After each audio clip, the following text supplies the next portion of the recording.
Es domāju, teiksim tā, man finanšu ministrijā teica, ka jūs būtu tas, kurš man varētu izskaidrot plašāk. Man ir jautājums. Kurā ministrijā? Finanšu ministrijā. Man ir jautājums tīri tehnisks. Kā Latvijas banka emitē naudu? Uz kādu pamatu? Pēc rezervēm mēs neemitējam nesaktu naudu. Pēc kādām rezervēm? Sekundi. Es sajūtu, ka mēs šobrīd gatavojamies iet kādā garākā sarunā, un tai mums tad ir jārezervē vienkārši cits laiks, jo šobrīd es te jau kavēju vienu pasākumu, kur man ir jābūt no 2:00.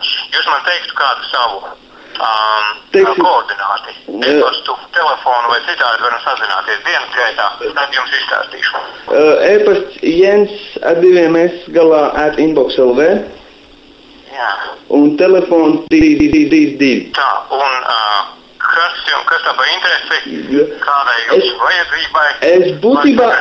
Es būtībā vienkārši, es esmu blogers, es blogoju, un es vienkārši gribu zināt, par cik ir tā eiro ieviešana un tā tālāk. Izskaidrošu vienkārši īsumā.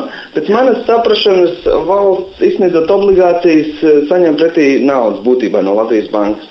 Kas vienkārši manā uztverē nozīmē to, ka matemātiski valsts parāds nekad nevar tikt atdots.